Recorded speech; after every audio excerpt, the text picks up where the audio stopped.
Salam Indonesia, salam Nusantara dari Sabang sampai Merauke, dari Miangas sampai Pulau Rote. 5 menit bersama dengan firman.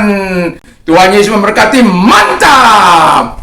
Dan malam ini kita mau beristirahat. Izinkan kita rileks sejenak dengan firman Allah untuk menghantar tidur kita.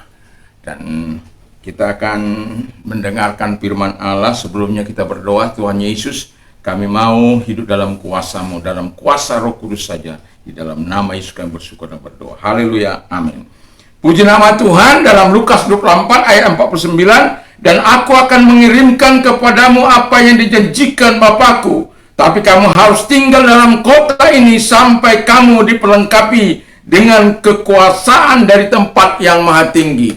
Hidup dalam kuasa Roh Kudus bukanlah isapan jempol. Hidup dalam kuasa Roh Kudus bukan keinginanmu saja, tapi itu keinginan Bapa agar engkau itu juga keinginan Yesus agar engkau dapat melakukan yang pertama adalah melakukan kehendak Allah.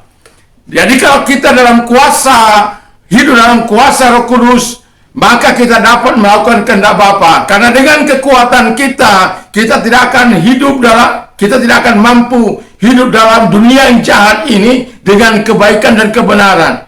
Kita tidak akan mampu melakukan apa yang dikehendaki Allah dalam kehidupan kita.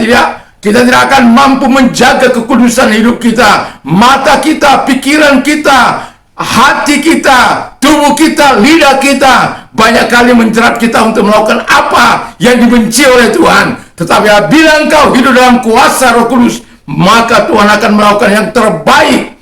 Itu sebabnya setiap orang percaya harus hidup dalam kuasa Roh Kudus itu.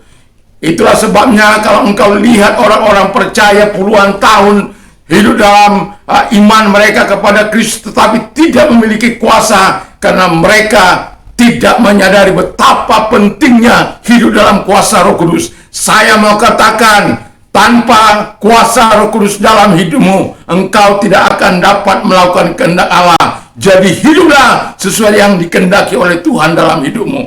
Yang kedua, kata firman Allah adalah, ketika kita hidup dalam kuasa Roh Kudus, maka kita akan menjadi saksi Tuhan. Anda nanti bisa baca dalam Kisah Rasul 1 ayat 8. Jadi kalau kita menerima kuasa itu, kita akan menjadi saksi Tuhan.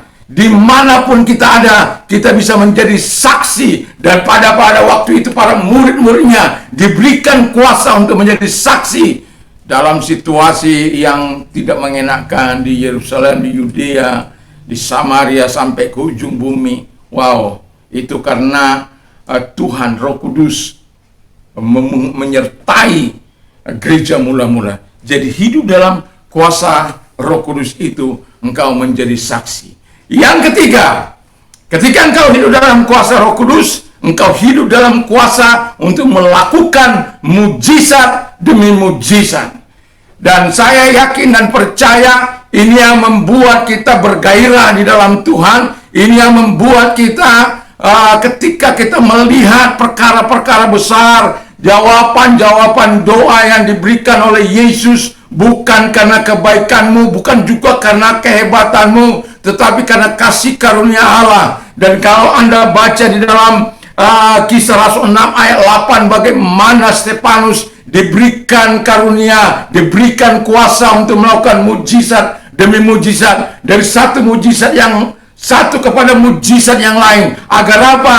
Nama Tuhan dimuliakan, nama Tuhan ditinggikan, nama Tuhan dimasyhurkan. Jadi hiduplah dalam kuasa Roh Kudus. Itu sebabnya saya katakan pentingnya setiap orang percaya untuk hidup dalam kuasa Roh Kudus. Dan jangan mau ditipu oleh setan, jangan mau digoda oleh setan. Hancurkan dengan kuasa Allah. Lawan dia dengan imanmu, dengan kuasa Roh Kudus yang sudah dianugerahkan Tuhan kepadamu.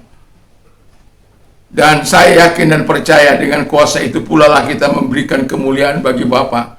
Sehingga apa yang Bapa cita-citakan supaya dalam hidup kita ini memberikan kemuliaan bagi Tuhan. Pada akhir dari seluruh kehidupan apa yang kita lakukan dengan kuasa yang Tuhan berikan itu adalah untuk memberikan kemuliaan bagi Tuhan. Tuhan Yesus memberkati, hiduplah dalam kuasa Roh Kudus. Mari kita berdoa. Terima kasih Bapa di surga, kami mau tetap rindu untuk terus berada di dalam anugerah-Mu, dalam kuasa-Mu untuk melakukan mujizat demi mujizat dalam pelayanan kami ini Bapa di surga, untuk menjadi saksi-Mu dimanapun kami ada, karena itu adalah kehendak-Mu. Kami mau melakukan kehendak Tuhan di dalam nama Yesus. Kami bersyukur dan berdoa. Haleluya. Amin. Selamat malam, selamat kita beristirahat, dan Tuhan Yesus memberkati. Mantap!